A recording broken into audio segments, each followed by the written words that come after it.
dependemos deste, vamos dizer assim, deste mover, dessa comunhão, de estarmos juntos, porque a palavra de Deus diz que o Senhor ordena a bênção e a vida para sempre, quando há comunhão. Ao quão bom e quão suave é que os irmãos vivam em união, porque ali o Senhor ordena a bênção e a vida para sempre. Amém? Hoje, com alegria, nós estamos reunidos para mais este propósito. Eu quero ler a palavra de Deus, você que está com a sua Bíblia aí. É muito bom acompanhar e marcar os textos, né, que são lidos, porque você pode rememorizar. E outra coisa, se você precisar, de repente, você precisa do texto ou do versículo que foi lido, você marcou, né? A minha Bíblia está aqui, ó, é de quando eu aceitei Jesus. Ela tem mais ou menos 25 anos. Eu sempre falo, ó, se você achar uma orelhinha na minha Bíblia, olha aqui, eu não sei o que eu vou prometer, mas eu sempre faço esse desafio. Procurem uma orelhinha na minha Bíblia, uma amassada. Ela já tentou se deteriorar, já tentou arrancar a capa, e eu recuperei, etc. Mas é bom nós estarmos atentos ao que diz a palavra de Deus. Hoje está muito comum as pessoas lerem a Bíblia no celular, carregar a Bíblia. Não tem nada a ver se de repente você precisar consultar. Mas eu faço questão de carregar a minha espada e oriento as pessoas. Demonstre quem você é diante de Deus, que você tem um manual de instrução que te foi dado por Deus, uma bússola que vai te direcionar segundo os preceitos de Deus, segundo os ensinamentos de Deus na sua palavra. Eu faço questão de andar com a minha Bíblia e de que as pessoas saibam que eu sou cristão, que eu sou servo e sirvo a Deus de verdade. Hoje nós vamos estudar a carta do apóstolo Paulo aos Efésios. Nós vamos estudar o capítulo número 2. Efésios, capítulo número 2. E eu quero que todos encontrem, porque é uma palavra que vai trazer edificação para para os nossos corações. E o título do capítulo já diz: a salvação é pela graça. Ninguém merece ser salvo. O título do capítulo 2 dessa epístola ou carta do apóstolo Paulo aos Efésios já retrata o assunto. A graça que não é de graça. O favor que não merecemos, mas que Deus achou graça em nós e nos deu pela bondade e misericórdia dele a salvação, porque não merecemos. Mas, versículo 1 do capítulo 2 diz assim: e vos vivificou, estando vós mortos em ofensas e pecados, em que, noutro tempo, andastes segundo o curso deste mundo, segundo o príncipe das potestades do ar, do espírito que agora opera nos filhos da desobediência. E mais, entre os quais todos nós também antes andávamos nos desejos da nossa carne, fazendo a vontade da carne e dos pensamentos. E éramos, por natureza, filhos da ira, como os outros também. Mas Deus, que é riquíssimo em misericórdia, pelo seu muito amor com que nos amou, estando nós ainda mortos em nossas ofensas, nos vivificou juntamente com Cristo, pela graça sois salvos. E nos ressuscitou juntamente com ele, e nos fez assentar nos lugares celestiais em Cristo Jesus, para mostrar nos séculos vindouros as abundantes riquezas da sua graça, pela sua benignidade para conosco em Cristo Jesus. Por quê? Pela graça sois salvos, por meio da fé. Isso não vem de vós, é dom de Deus.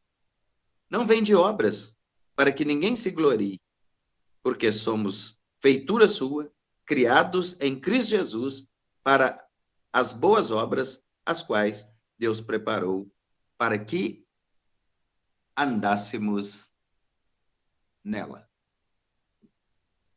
Olha, eu tenho falado muito sobre esse assunto nos últimos dias e meditando na palavra de Deus, no texto e no capítulo que nós lemos, nós vamos ver que a bondade de Deus, ela é infinita sobre as nossas vidas e em favor daqueles que, como nós, talvez nem mereçam, mas Deus ainda tem prazer em salvar.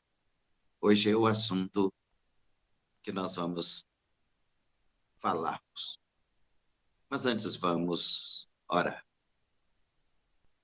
Pai querido, em nome de Jesus, nos reunimos nessa noite, papai, em primeiro lugar, para declarar nossa gratidão perante o Senhor, ante a tua face.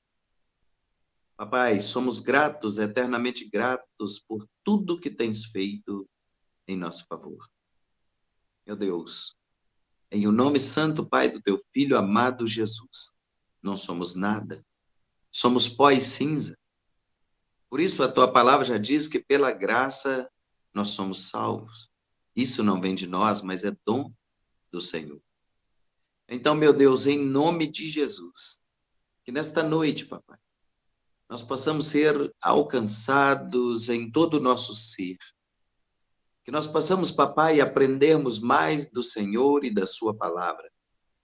Papai, a palavra que edifica, a palavra que exorta, que orienta, a palavra que nos leva a termos o desejo de sentir a intimidade com o Senhor e a doce presença do teu Espírito Santo.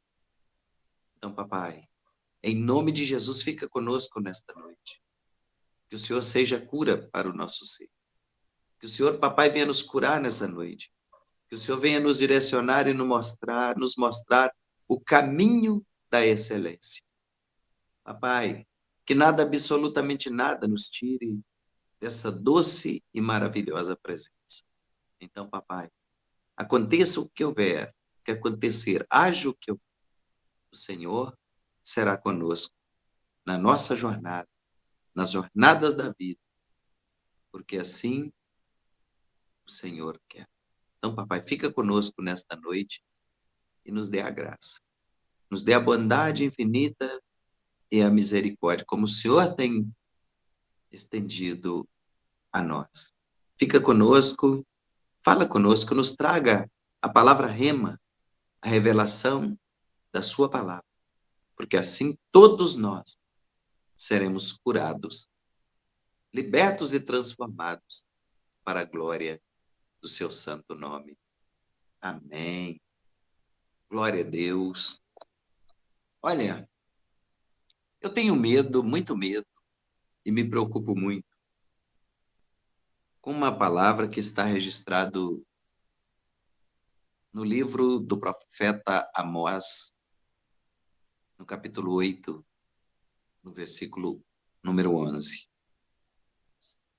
A palavra do Senhor diz assim: Eis que vem dias, diz o Senhor, que enviarei sede e fome sobre a terra. Não sede de água, nem fome de pão, mas de ouvir as minhas palavras.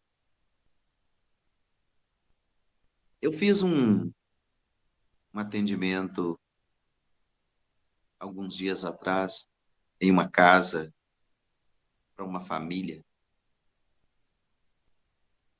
E essa família estava como se estivessem aprisionados em cadeias em prisões,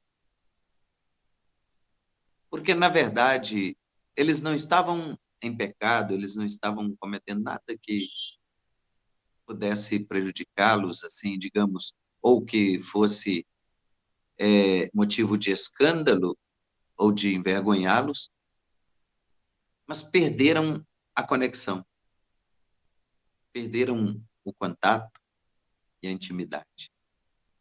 A pior coisa para o ser humano é quando ele, como criatura,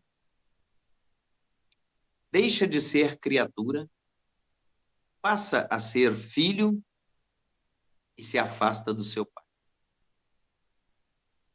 E começam a sentir essa ausência ou a falta dessa presença. Essa família estava assim. E o que faltava? Só a reconexão. Porque não tem como nós que tivemos um encontro com Deus e conhecemos a Deus e somos habitados pelo Espírito Santo de Deus, somos templo do Espírito Santo, e quando se o Espírito Santo não está, porque o Espírito Santo, ele é sensível, muito sensível. E com muita facilidade nós podemos extinguir ou perder a essência que agora tem que habitar em nós. Vamos ver o texto que nós lemos. O título é A Salvação é pela Graça. E vos vivificou. Olha só. Estando vós mortos em ofensas e pecados. A Bíblia diz que a única coisa que faz separação entre Deus e o homem é o pecado. Mas a palavra diz que ele vivificou, estando vós mortos em ofensas e pecados. Mortos por quê? Existem dois tipos de morte. Existe a chamada morte física, é a morte que nós herdamos como consequência dos pecados de Adão. Então, Adão pecou, a morte passou a reinar no mundo. Mas existe a outra morte, que é a chamada segunda morte, que é a morte espiritual. É a morte que pode ser chamada também morte da separação. Porque uma pessoa que outrora era íntima de Deus e vivia em um nível de intimidade com Deus e, de repente, perdeu essa conexão. Não tem mais vida em si mesmo, que era uma morte espiritual. Não é a morte física, mas é como se a pessoa padecesse como um zumbi. Ela não tem mais.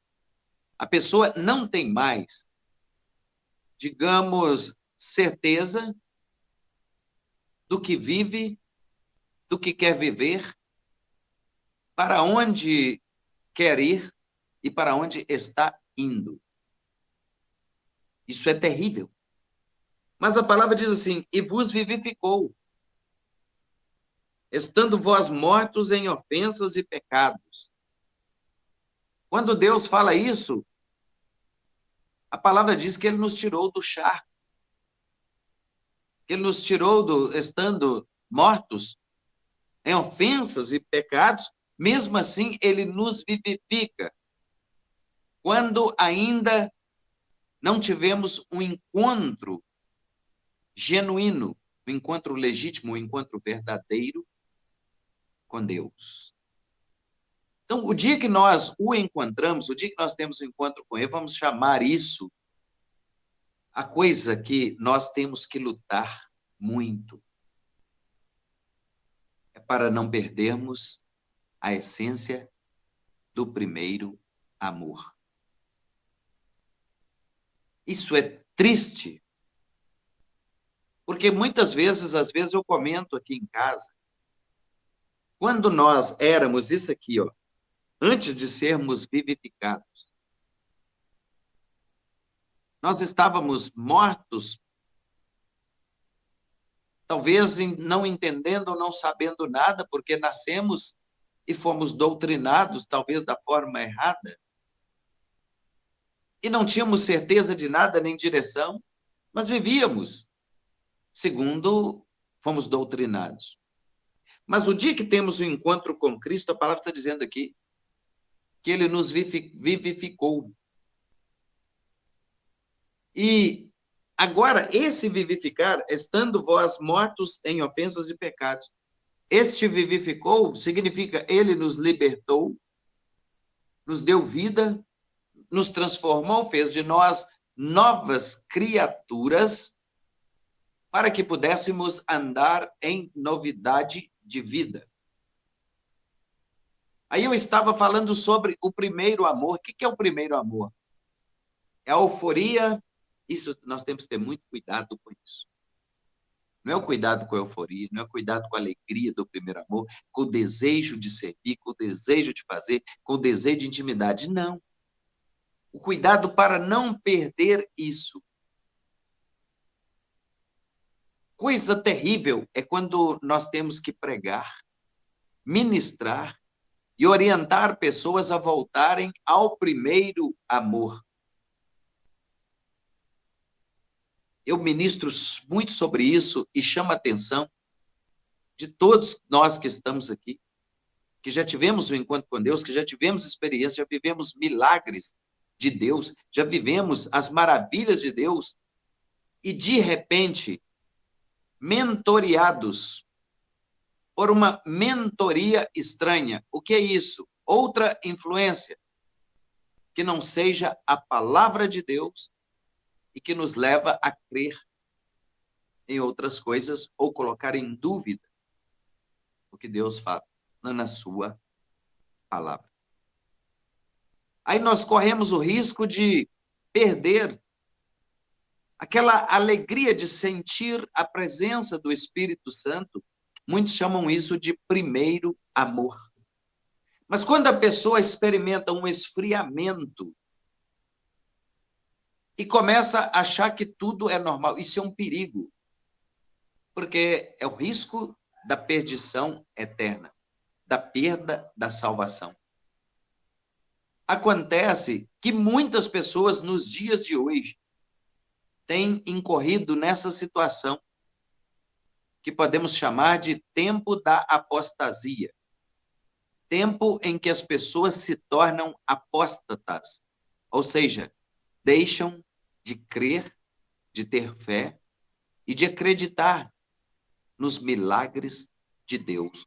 Por que isso?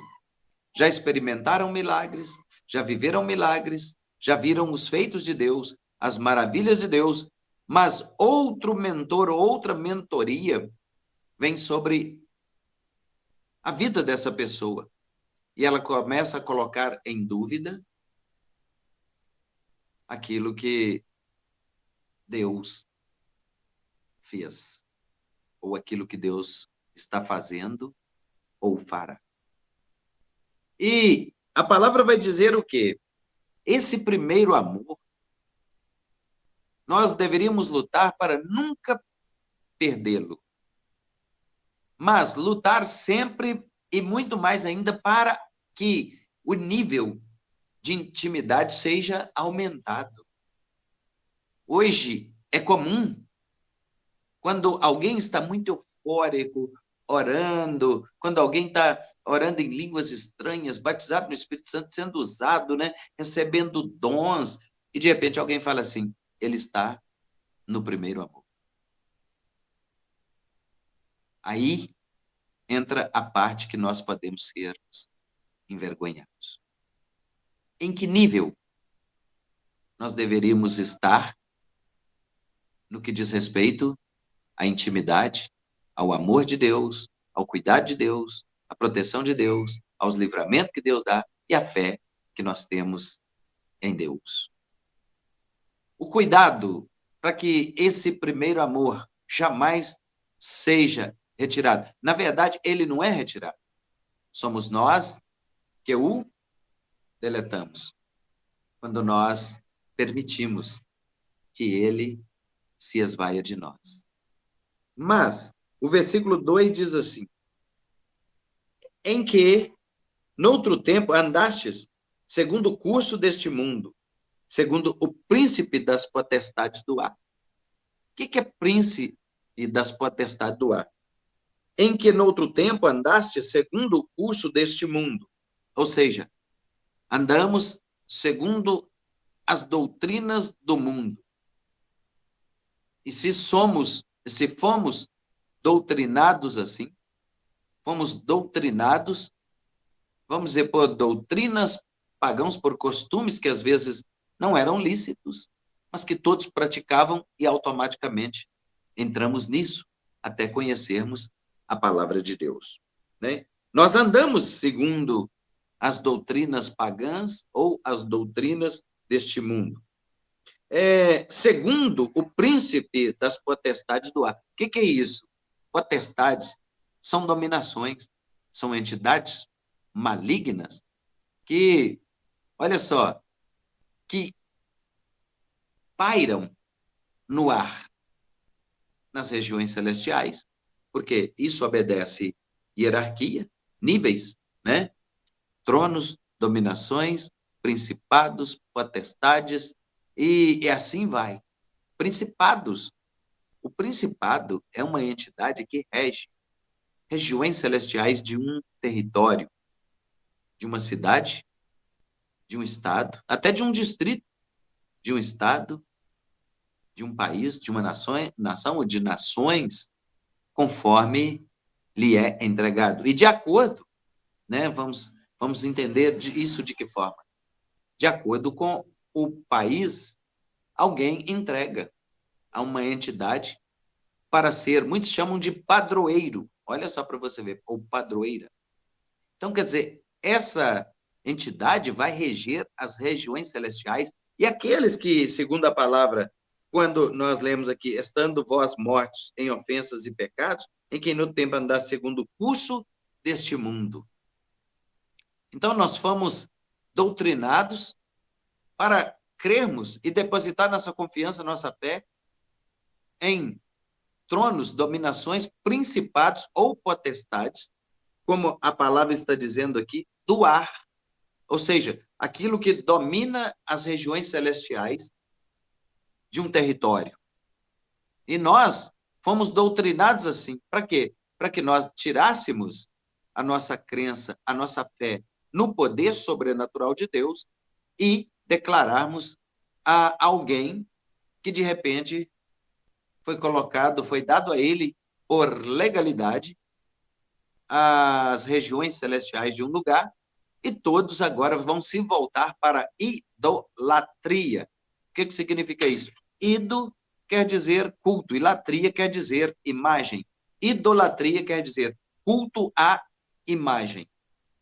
Que nem sempre é uma imagem de escultura ou a imagem de um santo. Pode ser qualquer objeto que você deposita sua confiança nele.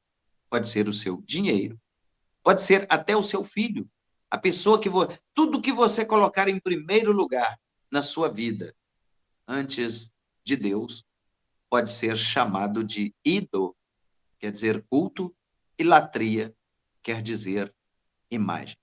O Salmo 115, se você tiver com a sua Bíblia aí e puder ler comigo, eu quero ler para você, mais ou menos, para você entenda o que eu estou falando. Salmo número 115.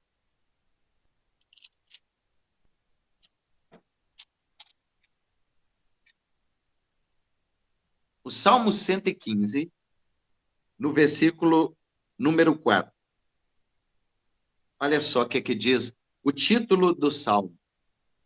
A glória do Senhor e a vaidade dos ídolos. exortação a confiar só em Deus. Isto é palavra de Deus. Olha só, o versículo 4. Olha só o que diz o versículo 4. Os ídolos deles são prata e ouro, obras das mãos dos homens. Então, quer dizer, o ídolo foi algo criado pelo homem. Se for uma imagem de escultura, foi o homem que fez, não é? E para que o homem criou uma imagem? Para que ele consagrou? A quem ele consagrou esta imagem? Às vezes com o propósito de vender muito, de ter lucros através da venda da imagem de escultura. Mas vamos ver o que diz a palavra aqui. Versículo 5. Tem boca, mas não falam. Tem olhos, mas não veem.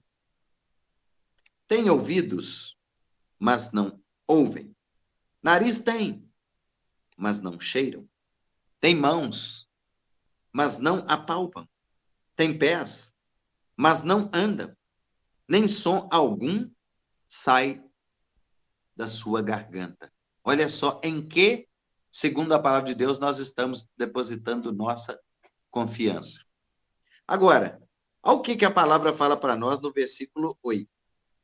Tornem-se semelhantes a eles os que os fazem e todos que neles confiam. Olha só. Torne-se semelhante a eles todos os que fabricam e todos que confiam nele. Então, quer dizer, ficar semelhante significa, olha só o versículo 7, perdão, versículo 5. Tem boca, mas não fala. Tem olhos, mas não vê. Tem ouvidos, mas não ouve. Nariz tem, mas não cheira. Tem mãos, mas não apalpa. Tem pé, mas não anda. E nem som algum sai da sua garganta. Tornem-se semelhantes a eles todos os que os fazem, os que o fabricam e todos que confiam nele. Mas o versículo embaixo, versículo 9, diz assim: confia, ó Israel. Quando a Bíblia fala Israel, está se referindo ao povo de Deus. Confia, ó Israel, no Senhor. Ele é teu auxílio e ele é teu escudo. Isto é a palavra de Deus. Mas aqui, olha só. Nós, em outros tempos, andávamos segundo o curso deste mundo, segundo os príncipes, ou o príncipe das potestades do ar, do espírito, que agora opera nos filhos da desobediência. Nós éramos os filhos da rebeldia, os filhos da desobediência, porque não conhecíamos palavra. Por isso que é bom meditarmos, lermos a palavra de Deus. Oséias, capítulo 4, versículo 6, a palavra de Deus está escrita assim: o meu povo perece. O meu povo foi destruído porque lhe falta o quê? Conhecimento. Jesus falou assim, olha, perdão, continuando lá em Oséias, capítulo 6, versículo 3. O Senhor diz na sua palavra, nós devemos conhecer e prosseguir em conhecer ao Senhor. Aí Jesus fala em Mateus 22, 29, errais, não conhecendo as Escrituras e nem o poder de Deus. E aí nós vamos ver o que aqui? Versículo 3 de Efésios 2.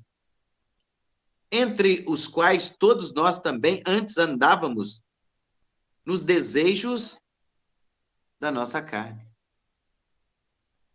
Andávamos segundo a nossa vontade, segundo os desejos. Se a gente for lá em Gálatas, capítulo 5, versículo 16, eu acho que é até bom a gente ler isso. Gálatas, capítulo 5, versículo 16. Vamos para frente. Perdão, volta atrás, um livro, né? Gálatas, capítulo 5, versículo 16. Até, na verdade, voltou uma página aí, né? Gálatas, capítulo 5, versículo 16. Fala de quê? Das obras da carne, dos desejos desenfreados da carne, da corrupção do gênero humano, não é? Então, aqui está falando assim, ó, entre os quais todos nós também, antes, andávamos nos desejos da nossa carne. Vamos ver quais são. Gálatas 5,16, o título, né? Ou alguns gostam de chamar de epígrafe do texto é as obras da carne e o fruto do Espírito. Olha só, digo, porém, andai em espírito e não cumprireis a concupiscência da carne. Porque a carne cobiça contra o espírito contra a carne, e estes opõem-se um ao outro para que não façais o que quereis. É uma briga, é uma luta, é uma batalha travada entre a nossa carne, a nossa alma e o nosso espírito. Porque esse espírito que nós temos, que nós nascemos com ele, nos foi emprestado por Deus, que é o fôlego da vida. Inclusive, você fala hebraico quando você respira mais, quando a sua respiração está muito ofegante. Olha só. É? Se você falar kadosh, você falou hebraico sem querer. Ó, ruá, vem lá do pneuma, de ruá, né? Ruá quer dizer espírito. E kadosh é santo. Então você fala, kadosh, você falou Espírito Santo. É muito interessante isso. Mas aqui, olha, porque a carne cobiça contra o espírito contra a carne, e estes opõem-se um ao outro para que não façais o que quereis. Mas, se sois guiados pelo Espírito, não estáis debaixo da lei. Agora o versículo 19. Vamos ver. E aqui vai falar que as obras da carne são manifestas. Por que são manifestas? Porque o nosso inimigo, ele ajuda a praticar essas obras. Ajuda a praticar, mas não ajuda a esconder. Na oportunidade que ele tiver, ele vai nos expor para quê? Para nos envergonhar e roubar a nossa bênção, a nossa intimidade. Vamos ver o que é. Versículo 18. Mas se sois guiados pelo Espírito, não estáis debaixo da lei. Porque as obras da carne são manifestas, são aparentes, para que todos possam ver, é lógico, tirar suas conclusões, e o resultado dessas conclusões é a vergonha do ser humano. Vamos ver o que é. Olha só. Porque as obras da carne são manifestas, versículo 19, as quais são prostituição, impureza, lascívia, idolatria, o que eu acabei de falar agora mesmo, isto é obra da carne, feitiçarias, inimizades, porfias, emulações, iras, pelejas, dissensões, heresias, invejas, homicídios, bebedices, glutonarias e coisas semelhantes a esta, acerca das quais vos declaro, como já vos disse antes, que os que cometem tais coisas não herdarão o reino de Deus. Mas olha só como é simplesinho os frutos do Espírito. Mas são 9 apenas. E eles estão registrados aqui no versículo 22. Olha só, os frutos que manifestando em nós será notório, será aparente, porém não será escândalo. Então, a pessoa que não te ver com bons olhos, dificilmente verá esses frutos em você, mas que eles têm que estarem manifestos. Olha só, versículo 22. Mas o fruto do Espírito é caridade, gozo, paz, longanimidade, benignidade, bondade, fé, mansidão, temperança, equilíbrio e domínio próprio. Ou seja, são eles aqui, não está na ordem, não é? Às vezes vamos dizer, alguma tradução não coloca na ordem, mas a ordem certa é, ó, amor, paz, longanimidade, bondade, mansidão, temperança, fé, equilíbrio e domínio próprio. Sabe qual a vantagem de tudo isso? Olha só, coisa boa servir a Deus. Se você praticar o último, você automaticamente pratica todos. Domínio próprio. Porque a pessoa que tem domínio próprio, a pessoa que se domina, que domina seus atos, suas práticas, seus gestos, suas palavras, suas atitudes, consegue praticar ou consegue fazer com que se manifeste todos os frutos do Espírito. Isso é automático, é de Deus para nós. E aí, nós acabamos de ver aqui. E vamos voltar então. Olha só, Efésios 2, né? Olha só. Antes andava no desejo da carne, fazendo a vontade da carne e dos pensamentos. E éramos, por natureza, filhos da ira, como os outros também. Então, quer dizer, não éramos filhos de Deus, éramos filhos da ira, como os outros também. Ainda tem muitos que ainda são, mas vamos buscar essa paternidade em Deus, vamos buscar ter essa paternidade reconhecida em Deus. Olha só, mas, o versículo 4, Deus que é riquíssimo em misericórdia, por isso nós estamos aqui, por isso nós alcançamos o favor, por isso a bondade dele, a benignidade, a misericórdia dele nos alcançou, porque ele é riquíssimo em perdoar, tardio em irar-se, grande em beneficência e se arrepende do mal. Este é o meu Deus, este é o Deus que eu sirvo. Olha só, versículo 4. Mas Deus que é riquíssimo em misericórdia, pelo seu muito amor com que nos amou, estando nós ainda mortos em nossas ofensas, nos vivificou juntamente com Cristo e pela graça nós somos salvos. Graças a Deus, graças à bondade de Deus, graças à misericórdia de Deus, nós adquirimos salvação. E mais, versículo 6. E nos ressuscitou juntamente com ele. Quando aconteceu ou quando acontece essa ressurreição? No batismo, quando passamos pelas águas. Alguém fala assim, fui batizado quando era criança, lá na pia batismal do padre. Você se batizou, você se arrependeu de quê? Uma criança que é batizada ali, recém-nascido, um bebê. O batismo significa o arrependimento, o desejo de mudar de vida, de mudar o curso da vida, a direção. Então, uma criança que é batizada, ela vai se arrepender de quê? Agora, quando essa palavra aqui que fala que ele nos fez, ele nos ressuscitou juntamente com ele, significa baptizem, a palavra grega, baptizem ou batismo, significa sepultar, ocultar ou esconder. Quando nós passamos pelas águas, quando somos mergulhados nas águas, aquilo ali, quando nós descemos e nós subimos, então, com o desejo de transformação, de mudança de vida, de mudar a direção, o curso das nossas vidas e andarmos, então, segundo, como diz 2 Coríntios, capítulo 5, versículo 17. E assim é que se alguém está em Cristo, nova criatura é. As coisas velhas já passaram e eis que tudo se fez novo. Olha só que coisa boa. E assim é que se alguém está em Cristo, nova criatura é. As coisas velhas já passaram e eis que tudo se fez novo. Aí nós vamos lá em João, capítulo 10, versículo 9. Jesus diz assim, eu sou a porta. Ele não disse eu sou as portas, ou existe várias portas que as pessoas podem entrar e que vai levar à salvação. Não, ele disse eu sou a porta.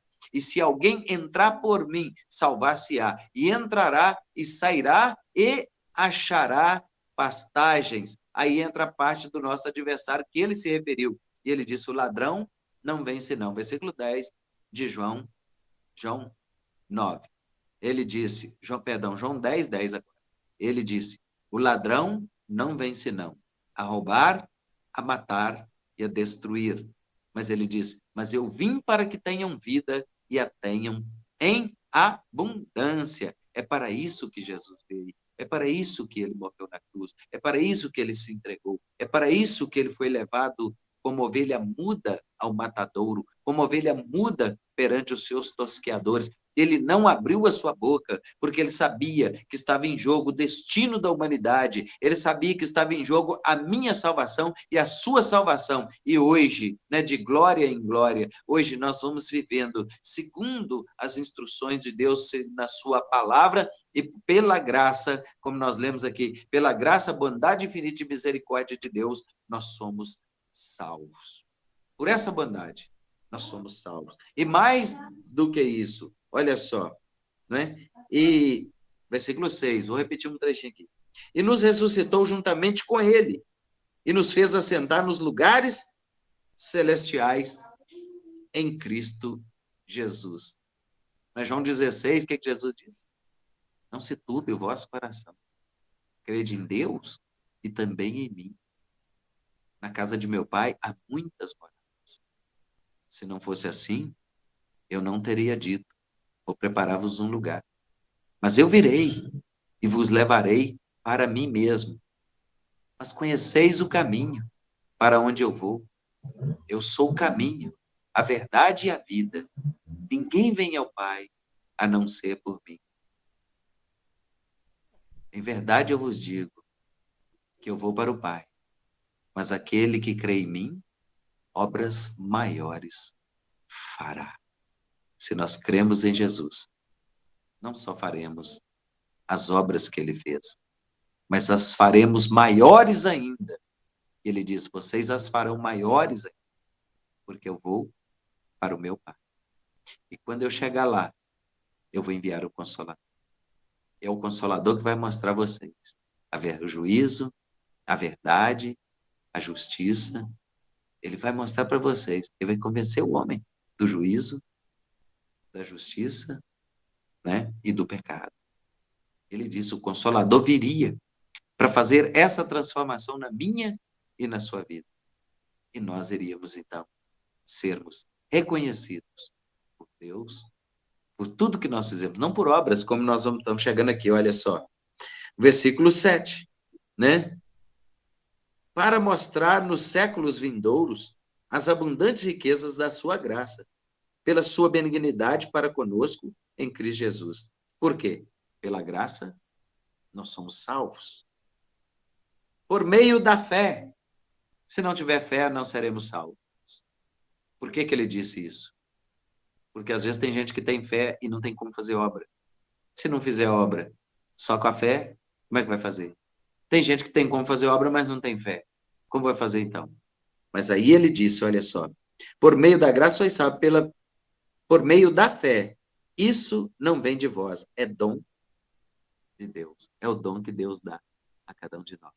A fé que seremos salvos. E mais, não vem das obras, para que ninguém se glorie. Já pensou? Quem tem muito dinheiro e pudesse fazer mais do que, digamos, do que a gente faz. Hoje, meus irmãos, tem mês que eu passo uma aperto para mandar o dinheiro lá para Moçambique, para aquele povo se alimentar. Mas eu mando. Todo mês. Irmãos, é muito apertado. Porque se fosse algum milionário, algum ricaço aí, e ele falasse assim, eu tenho muito dinheiro, eu vou mandar dinheiro para aquele povo comer todo mês. Eu vou mandar milhares de vezes mais que o apóstolo Vieira manda, e vou sustentar aquele povo e eu serei salvo. Então, quer dizer, a obra do pequenino apóstolo vai sucumbir. Olha, hoje a gente faz lá pela misericórdia de Deus. E tem muitos aí, dessa equipe aí, desse célula Kadosh, que me ajuda, né, que me envia um valor mensal para me ajudar a manter aquele povo lá. Mas a gente passa aperto.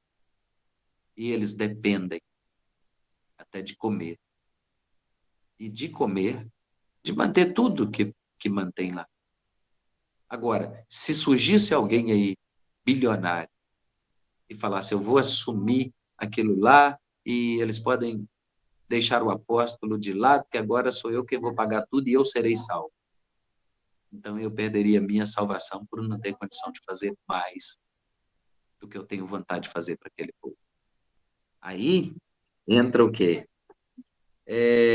Não vem das obras, para que ninguém se glorie, para que ninguém toque trombeta, não é? Para a glória de Deus, tem algumas pessoas aqui na equipe de Célula Kadosh, outros que não fazem parte dessa equipe, que me ajudam, não é muito, mas ajudam, né? Então, quer dizer, um pouquinho de cada um, eu consigo mandar.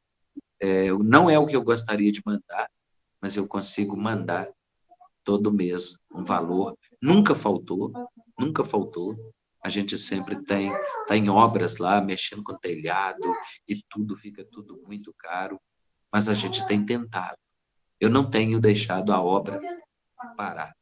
Fora as coisas que a gente tem que fazer, as despesas daqui. Mas no finalzinho, olha só, versículo 10, para nós encerrarmos e orarmos. Efésios 2:10. Porque somos feitura sua. A responsabilidade. Se somos feituras de Deus, se somos criados por Deus, se somos a imagem e semelhança do Criador, por que praticar maldade? Por que deixar de fazer a vontade e a obra de Deus? Se somos feitura dele, se somos imagem e semelhança do Criador, e se o Espírito dele habita em nós, nós vamos praticar aquilo que é a vontade de Deus. Olha só, criados em Cristo Jesus para as boas obras, e mais, as quais Deus preparou para que andássemos nela, o segundo a sua vontade. Amém, queridos? Glória a Deus.